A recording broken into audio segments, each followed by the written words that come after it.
hello, cutie. I'm back. And today we have another episode of Beauty and the Bibliophile.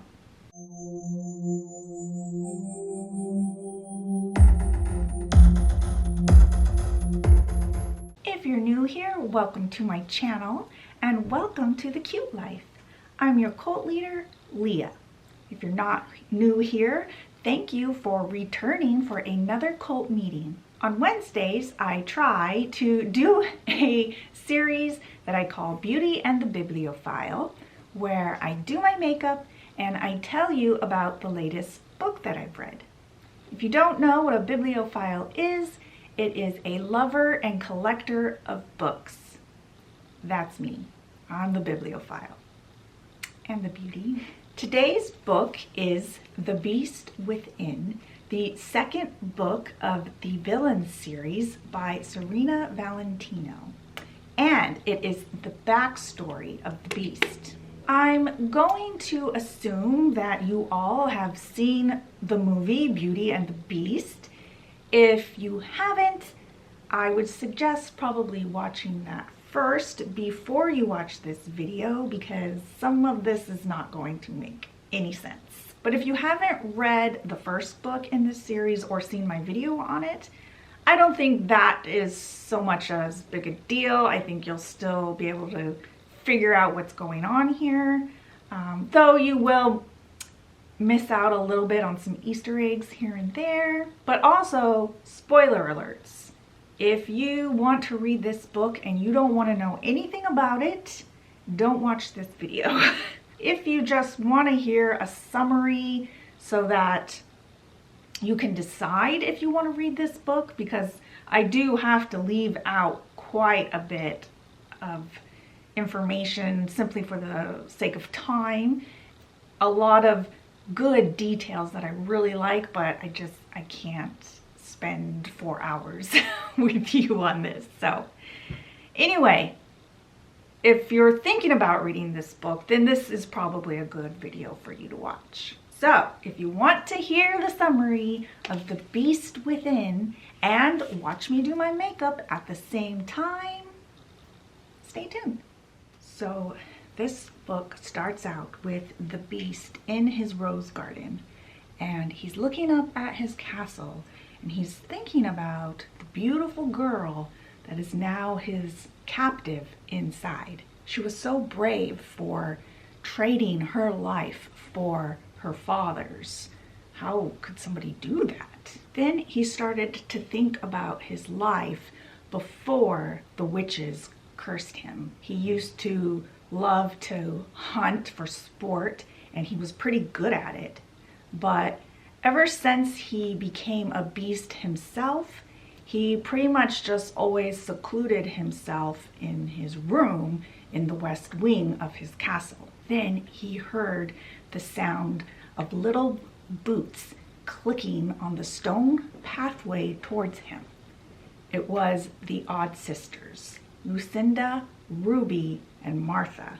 Remember from the last Villains book? They seem to just appear whenever they pleased and without warning. And Lucinda says to him, "So you've captured yourself a pretty little thing, have you?" But they said to themselves, "He will never capture Belle's heart. He may get her pity, yes, but love, never." Then one of them said, "You know, Beast, just so you don't forget, why don't we go over the rules of the curse again?" She said, "You must love her, and that love must be returned, and it must be sealed with true love's kiss by your 21st birthday. She can use the mirror just as you do, but she must never know about the details of the curse or how it's to be broken." And they were like, "Oh, when was the last time you checked in on the rose, Beast?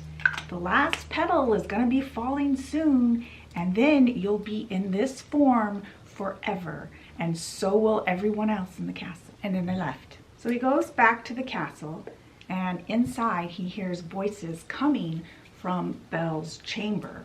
And he hears one of his servants inviting her to dinner. But she's like, "No, I won't go. I don't want anything to do with him. He's a monster. And this enraged the beast. He's like, wow, if she thinks I'm a monster and she won't eat with me, well then I guess she just won't eat at all then. All right, I'm gonna let my skincare sit in for a few minutes. So he storms back to his room and he's festering in his anger, and he starts thinking about the early days of the curse, how it had been a degenerative curse. And he remembered how the sisters had told him that if he wasn't careful, he would suffer the same fate as their cousin's second wife. But the sisters were always talking nonsense and in fragments, and the beast didn't understand what they were talking about half the time. So he grabs the enchanted mirror that the sisters had given him long ago, and he looks at himself and he thinks, oh, I am a monster. And then he starts spiraling into memories of his past before he was the beast. Now, before the curse, life had been really good for the prince. Everybody loved and worshipped him, and he knew it. He would hang out at the tavern and be doted over by women and others. And he would hang out there a lot with his really good friend, Gaston. Gaston was the son of the castle's gamekeeper, and the two of them had played together as children. But the prince helped Gaston to acquire his own lands and to further his position in life. So it wasn't beneath the prince to stay friends with him even now. And the two of them were very much alike. Now, Gaston had been the first one to warn him about his fiancée, Circe. Circe was the daughter of a pig farmer, and Gaston told him this to prevent him the shame of marrying someone so low a station. He couldn't marry her no matter how beautiful she was. I mean, how could his subjects take the daughter of a pig farmer seriously as their queen? So the prince sent for Circe the next day. He was gonna break up with her, but when she got there, she looked so beautiful with her blonde hair and her shimmering, beautiful dress. It was hard to believe that she was actually the daughter of a pig farmer. Maybe Gaston was mistaken. I mean, where would a girl who lives on a pig farm get a dress like that? Possibly even Gaston was trying to trick the prince so that he could have Circe for himself. So the prince changed his mind and he decided not to break up with her. Besides, he did love Circe, but he loved her in the way someone loves their castle or their prized horses. She was a very beautiful creature, and he treasured her for how her beauty reflected on him. And he thought this was, very sensible. So the wedding plans continued, but Gaston was not letting up about this whole pig farmer's daughter thing, and he was constantly bringing it up, and the prince was starting to get annoyed with him. So finally, Gaston was like, look, come with me, my friend. He's like, I'll show you. So they rode several miles into the woods until they came upon a little farm. And there was Circe standing in a pen feeding pigs in a simple white dress that was all muddy, and her face was flushed with hard work. And she looked up and she saw them, and she saw the look of disgust on her prince's face. So she walked over to them and she was like, oh, what brings you here, my love? And he said, why did you lie to me about your parents, about how your father is a pig farmer? And she goes, well, I mean, I didn't really lie. You never asked about my parents. And why should it matter? We're in love, and love conquers all. And he looked at her and he's like, love? You? Seriously? He's like, how could I ever love you? And then he spits on the ground and him and Gaston go riding off. So later, Circe shows up at his castle and she wants to speak with him. But he told his attendant to send her away. He didn't want to see her. But the attendant was like, well, she's insisting on seeing you, and she said she's not going to leave until she speaks with you. So he's like, fine, and he goes down to the entrance of the castle to talk to her. And she looks terrible. Her eyes are all swollen and red from crying, and she's wearing this ratty old shawl that makes her look like a old beggar woman. And she's holding a single red rose. And she says to him, she's like, surely you didn't mean those things that you said to me earlier today. And he said, I mean, you must have known this whole time that there's no way I could have married you, being the daughter of a pig farmer, which is probably why you kept it a secret from me. She's like, no, that's not why I didn't tell you. I didn't know you would get so upset about this. And then she hands him the rose and says, please take this and remember the days when you still loved me. And then she was like, can I come in from this cold? She's like, do you hate me so much that you would leave me out in the storm? And then right then, her shawl kind of falls off of her, and the prince is startled to see how beautiful she looks all of a sudden. Her eyes were no longer red and swollen from crying, and she looked absolutely enchanting, the most beautiful he had ever seen her. Then he heard their voices, and he heard them say, a pig farmer? Our little sister? She is of royal blood. She is the cousin of the old king. And the prince looks at Cersei and he's like, is that true? And she says, yes, me and my sisters, we come from a long line of royal blood. So then the sisters stepped out of the darkness, and this was the first time that the prince laid eyes on them. And then he turns to Cersei and he's like, well, this is actually wonderful. Since you're of royal blood, we can still get married. And her sisters speak up and they're like, we had to test you. We couldn't let our sister marry a monster. We had to make sure that you really loved her. And then Cersei's like, sisters, please be quiet. It's my right to deliver the retribution. And the prince is like, retribution? He started to get a little nervous. So she continues on. She's like, I am going to make sure that no woman will ever love you, no matter how hard you try to charm her. Not as long as you remain the way you are, tainted by cruelty and vanity.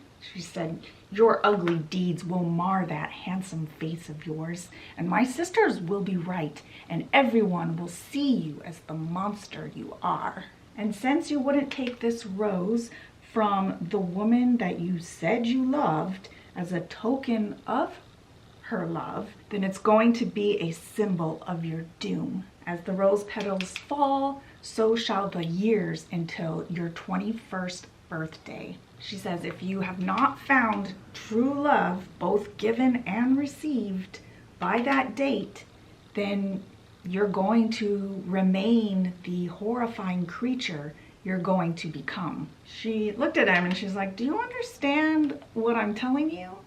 And he's like, a curse? He's like, you expect me to take this seriously? This is poppycock. And this pissed Cersei off even more. And she was like, okay, fine then. Everyone within your castle and on its grounds will share your burden as well then. Then Cersei turned to her sisters and she says, give me the mirror, please. And they're like, no, that's our mirror. We got that from a very famous maker of mirrors. She's like, you can't give it to him. And Cersei says, do I need to remind you how you came to possess that mirror? And the sisters are like, oh, you know, no need to bore the prince with our family history. He can have the mirror. Then Cersei turns back to the prince and she says, this enchanted mirror will show you anything you want to see in the outside world. All you have to do is ask it. But the prince was still not convinced. And he's still saying like, I'm supposed to take this seriously? And she answered, well, you better, because your life depends on it. Then she turns to her sisters and she's like, let's leave. She's like, we'll leave him to choose his own path from here. And then they left.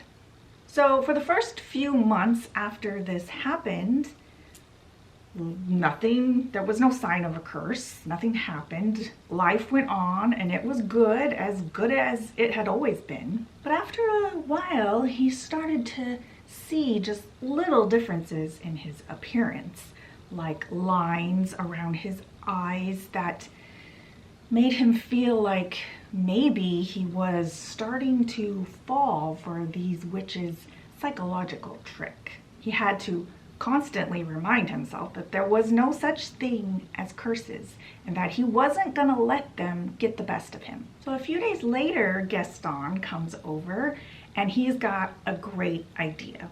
He thinks the prince should throw a grand ball. After all the drama with Circe, Gaston felt that the prince needed a distraction, and what better way to find the most enchanting woman in the kingdom for his next fiancée than by inviting all the fair and available maidens in his kingdom. I mean, he would have his pick. After all, it worked for his friend in a neighboring kingdom. That is, you know, after all the glass slipper debacle was taken care of. So the prince agreed, even though he hated these kinds of events, and he would have to sort through quite a few ugly ducklings to find his perfect girl, but who knows, maybe it would work. So the household started getting preparations ready. Now at the party, Gaston introduced the prince to a very beautiful princess named Tulip. And the three of them are standing around chatting, and the prince notices a girl kind of off by herself, and she has auburn hair, and he couldn't get quite a good look at her. She kind of always had her back turned to him, but he knew she must have been beautiful because he saw all the kind of dirty looks that all the other ladies were giving her as she passed by, or as they passed by her, and she wasn't, you know, traveling in swarms like the other girls did. She kind of just stood off by herself. So the prince leans over to Gaston and he's like, who's that girl in the blue dress? I saw you talking to her earlier. And he's like, oh, you wouldn't be interested in her. And the prince is like, oh yeah, why not? And Gaston tells him that she is the daughter of the laughingstock of the village. He thinks he's some sort of great inventor. She isn't the sort that the prince would want to get mixed up with. Besides, you would find her very tedious, what with her endless talk of literature and fairy tales and poetry. No, you need to find a proper lady, a proper princess, someone like Tulip Morningstar here. Now she's delightful. No talk of books from her. I bet she's never even read a book. Now the prince thought about this and he thought, you know, this is very sensible. And that is a good quality to have in a woman. He could do enough thinking for both of them. So he turned his attention back to Princess Tulip Morningstar. She was very beautiful with golden hair, and she radiated and sparkled, except for one thing, her personality. But the prince didn't care about that. So he decided that this was her. This was who he was going to marry. And they got engaged that night.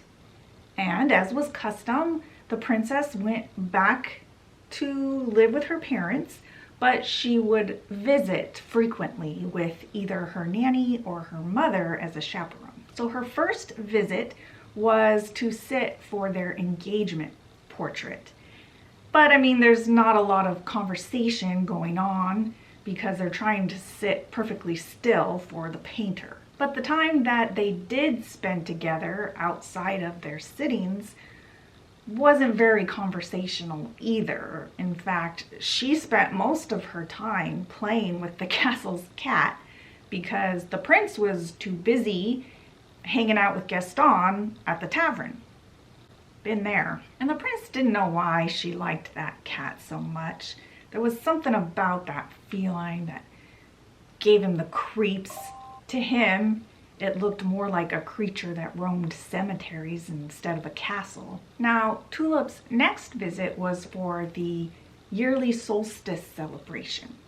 Now, when they got there, instead of the prince greeting them like usual, it was Lumiere. And Lumiere had their bags taken to their rooms, and then he ushered them to go greet the prince, which was kind of strange because normally when they arrived, they went to their rooms to freshen up after their long journey. When they met the prince, he scolded her for not looking more presentable in his presence. And this really hurt her feelings, and she had to really fight to keep the tears from coming. He told her that she was going to be the queen of his kingdom someday, and that she needed to always look the part. Lumiere apologized on the prince's behalf as he walked her and her nanny to their rooms. He told her that, the prince hasn't been himself lately. He's been very distracted. And Tulip also noticed that there was a lot less staff around than on her previous visits. But the castle's cat, Flanzine, I think is how you pronounce it, was still around. It's German. I think it means plant or vegetable. Tulip was also starting to think that maybe she wanted to try and figure a way out of this engagement. The prince was getting crueler and crueler to her with every visit, and he was also starting to seem a little stranger, weirder, a little bit crazier with every visit as well. Now, one evening while they were taking a stroll together in the rose gardens, the prince seemed a little on edge, and he suddenly turns to her and he says, do you love me? Like, truly love me? And of course, what is she gonna say? She's like, oh, well, of course I do, my love. And he's like, would you love me even if I was terribly disfigured? And she says, of course. So after hearing this, he decided that marrying Princess Morningstar was the best way to go about breaking the curse. She loved him, it seemed, that she truly did love him. So he was halfway there already. Now he just had to convince the sisters that he loved her too. There were things about her that he loved. He loved how beautiful she was and how coy she was and how easy to manage she was. That's kind of like love, right? I mean, it's gotta be some form of love. So he figured the sweeter he was to her, the faster he could break the curse. So that was the aim of this visit, to convince the sisters that he loved her. I figured I would use an appropriate palette. Oh yeah, and then there was the issue of the kiss. But that would be pretty easy. All he had to do was get away from Nanny. So he and Lumiere arranged for a romantic picnic for just the two of them. And they were going to distract Nanny with tea with Mrs. Potts. So they had a little picnic in the garden, and the prince asked Tulip if he could kiss her. And she said yes. And they did. Quite a bit, actually. When they were walking back to the castle, the prince was in a very good mood, thinking that he had broken the curse. And Tulip was becoming more at ease with the idea of marriage again. I mean, he had been very attentive and sweet to her during this past visit. When they got back to the castle, Cogsworth did not greet them as he usually did. Instead, it was Lumiere. Turns out Cogsworth was missing. Now, while they were all searching for Cogsworth, Mrs. Potts went missing as well. And Tulip and Nanny were starting to get a little nervous, a little freaked out, a little scared. They were having some suspicions that there was something sinister going on here. So that night, Nanny and Tulip had dinner by themselves. And the prince comes stumbling into the dining room looking half crazed. And he's like, "Oh, ladies," he's like, "I'm so glad you're enjoying your dinner while the household is just falling apart around you." And he looks at Tulip and he's like, "What do you have to say for yourself as you're sitting there stuffing your face while my childhood companions are suffering this terrible fate?"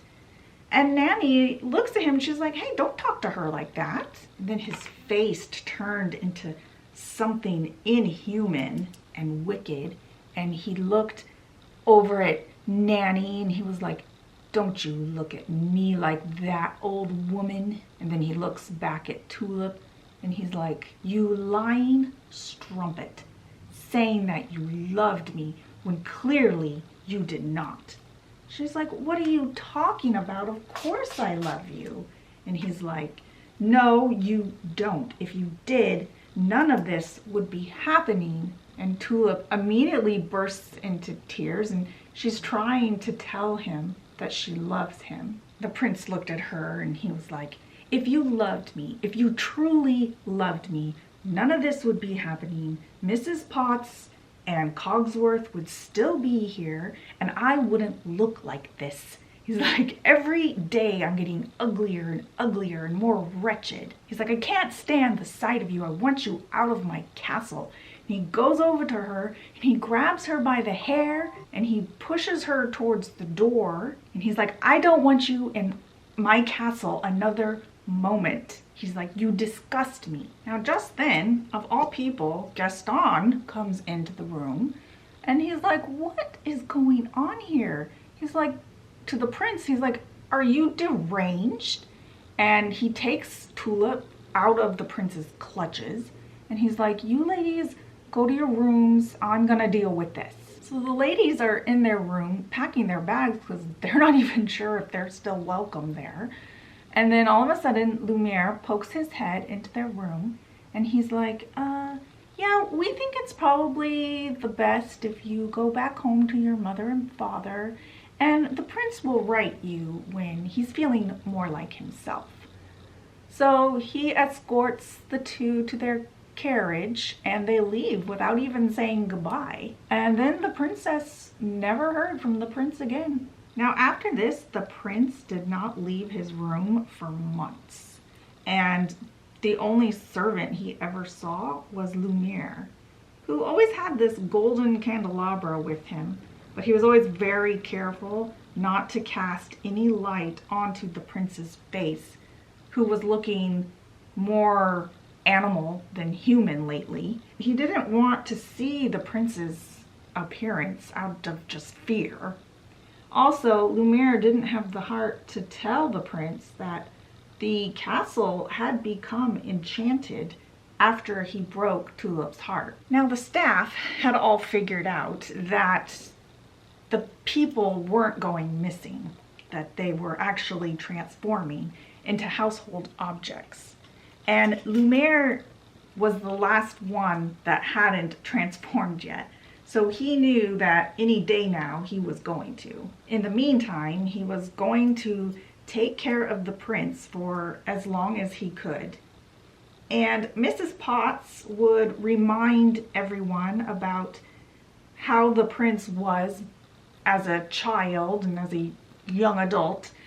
And this helped them keep the faith that maybe he could someday break the spell. Now one day, Gaston bursts into the castle and he's asking for help with some wounds that he acquired while he was out hunting in the woods. Now the prince didn't want to come out of his room. He didn't want Gaston to see his appearance. And he knew that, Lumiere could handle helping him. And Lumiere made up some excuses to why the prince, couldn't see him. Now, after he left, the prince asked Lumiere, how did you explain the state of the castle, it being, kind of in shambles, since the staff wasn't exactly able to maintain it the same way they used to. Also, the fact that there was no staff except Lumiere. But Gaston didn't really ask, and he didn't seem to mind or notice even. And it seemed even that Gaston didn't even remember the prince and his former life. And it was kind of strange because everyone in the castle, including the prince, didn't have the best recollection of Gaston either. Lumiere didn't even refer to him as Gaston. He referred to him as a man that came into the castle. Then Lumiere said something to the beast, something like along the lines of, someday I really hope you're going to be able to break this curse. And this pissed the prince off because, of course, he wanted to break the curse. Of course, he was going to try, and he screamed at Lumiere to get out of his room. And this was the last time that he saw Lumiere in human form. Now, back at the Odd Sisters' house, they were all very excited because Flanzy, the cat, was there to visit them. So the cat comes inside and they get her a little saucer of milk, and they're talking to the cat, the sisters are, and they're saying, oh yes, we've seen everything. You've done a great job, our little beloved. And then right then Cersei comes in because she wants to know what all the fuss is about that her sisters are making. She's like, oh, Flanzine has finally come home. She's like, where have you been, pretty little girl? And then Cersei noticed her sisters all kind of look at each other, looking at each other very guiltily. And she's like, okay, what are you three up to? And they're like, oh, nothing. Flanzine was just, keeping an eye on the prince for us. We didn't meddle. She just was, watching him for us. And Cersei was like, oh, yeah? She's like, so what did you see? And they were like, oh, terrible things. Worse than we imagined. I put on way too much. Oops. They were like, he even drove a girl to jump off a cliff. And so the sisters told Cersei everything that they had witnessed through the cat's eyes, and that Tulip had thrown herself off of a cliff on her father's shores. But they were like, but don't worry, our friend Ursula saved her.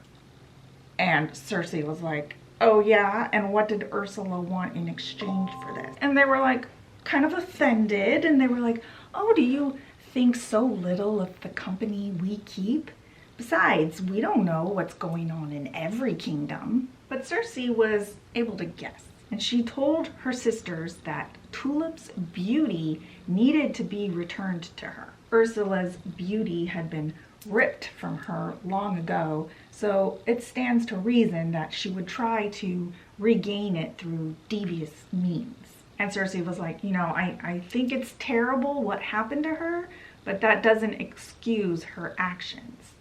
And so her sisters were like, well, I'm sure Ursula will trade it for something if you want. And then they handed her this little velvet pouch, and they were like, if you take this to Ursula, she'll return Tulip's beauty, and she'll be waiting for you. She'll know you're coming. Now, back to the beginning of the story. Remember, all of this that we're hearing is the prince's life flashing before his eyes, and he's back in the room with the enchanted rose. Now, from here on out, it's pretty much the movie. He heard Belle come into the room, and he hid behind a changing screen. And when she went to touch the enchanted rose This really enraged him because he told her to stay out of the West Wing, and yet here she was.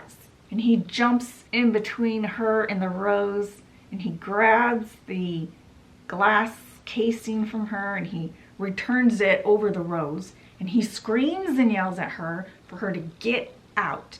And it frightens her so bad that she runs away, promise or no promise. So she gets her horse and she goes running out into the forest in the snow, and then all of a sudden wolves are trailing her, and the sisters are watching everything. Now, if Cersei had been there, she would have wanted to intervene somehow and help the girl, but luckily they had thought of that ahead of time, and they were keeping her busy with Ursula. Now, Belle falls off her horse, and the wolves are just about to attack her, except that the beast intervenes and saves her. And the sisters are watching in shock, and they realize their mistake. The wolves. The wolves were their mistake.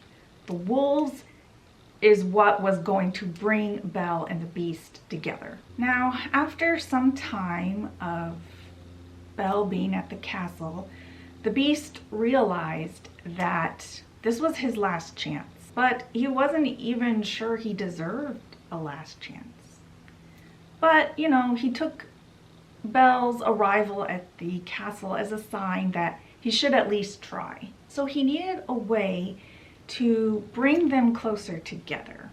So he thought of the whole library, giving her the library, and we see the whole scene where he gives her the library and how happy it makes her. And, you know, he had done this as a way to bring them closer together and as a way to hopefully break the curse. But it actually ended up turning into something else, something he didn't really understand, but all he knew was that it made him happy to make her happy. And, you know, she wasn't like any of the other girls that he had ever known.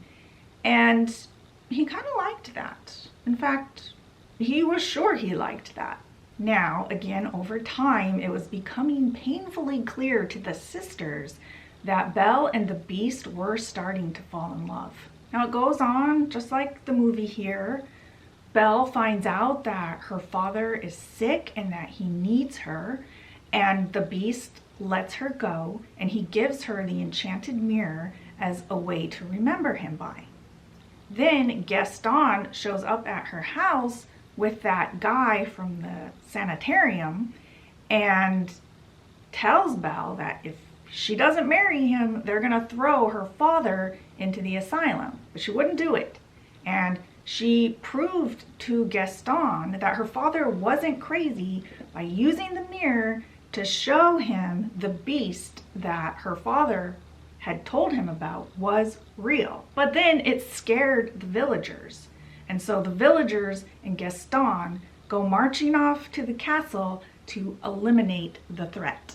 Now the beast was all alone in his castle, and he knew that he had brought this on himself.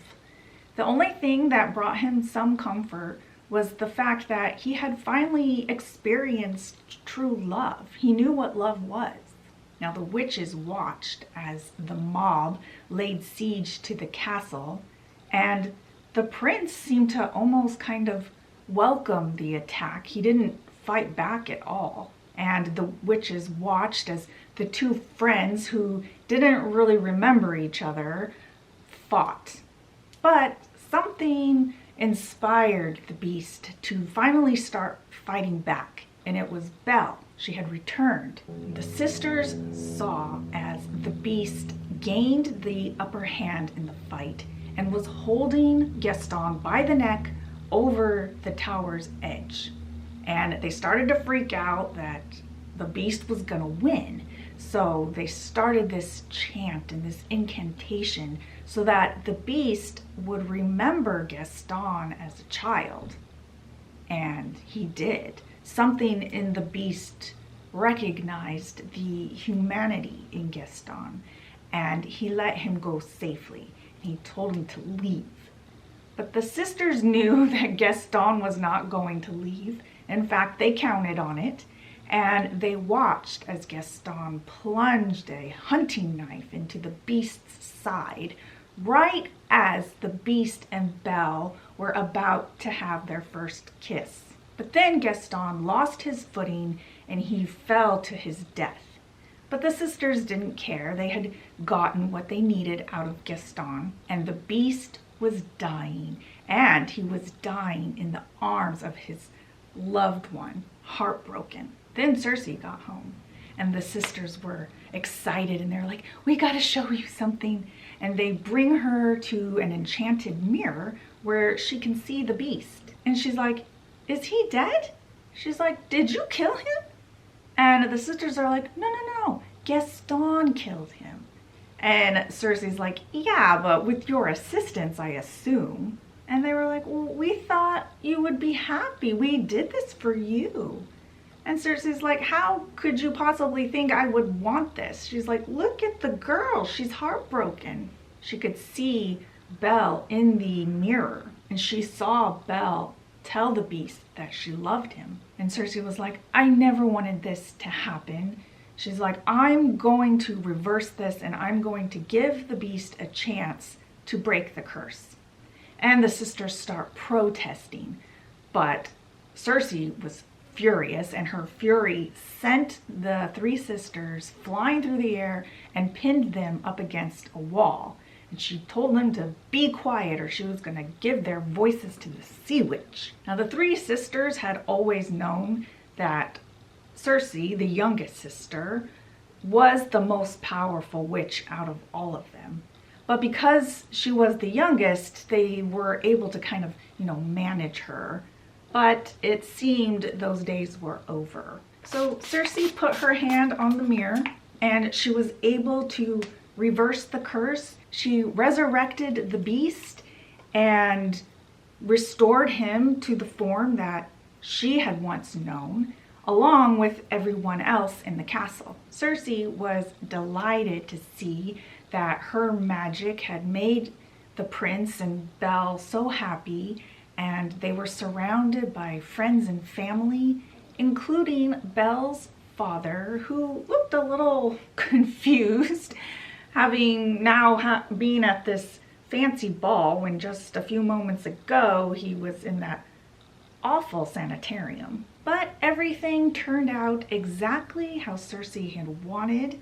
The beast, the prince, had finally learned true love and had true love in return.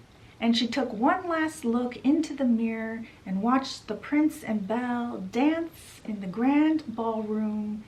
And then she left them to love and live happily ever after, the end. So yeah, that is the backstory of the beast. It's pretty much the way I envisioned it a little, except for the odd sisters. They're definitely, obviously, they're a thing through this whole series. Now in this one, we got a little bit more of a motivation from the odd sisters. They at least said or thought that they were doing this for their sister to maybe get some kind of revenge for him breaking her heart. Yeah.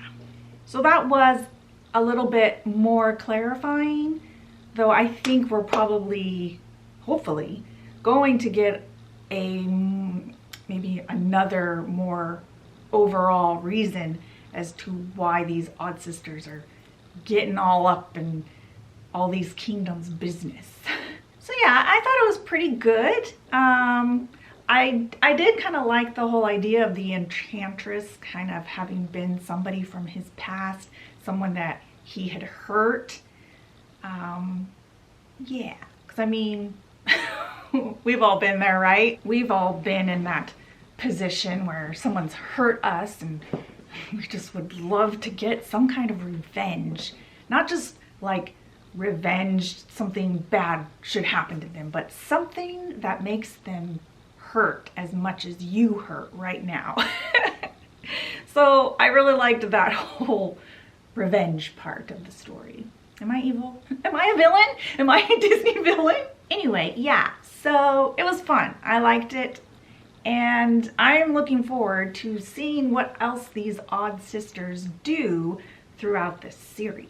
So if you liked this video and you want me to do more, make sure and give it a like so that I know. It helps me decide what kind of videos to make, and it lets me know you care. Make sure and subscribe and hit the notifications bell so that you won't miss when I upload more Beauty and the Bibliophile videos, because I'm going to be doing the rest of the books in this series.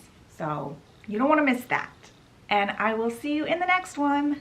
Bye. He would suffer the same fate as their cousin's first, no.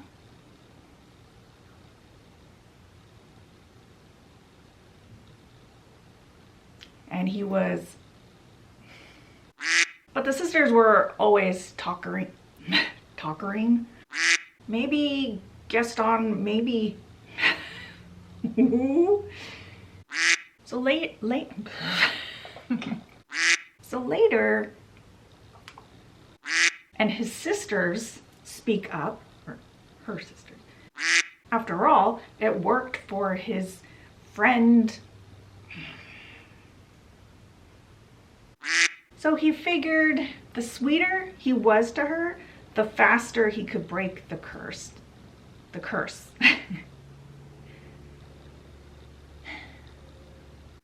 Now after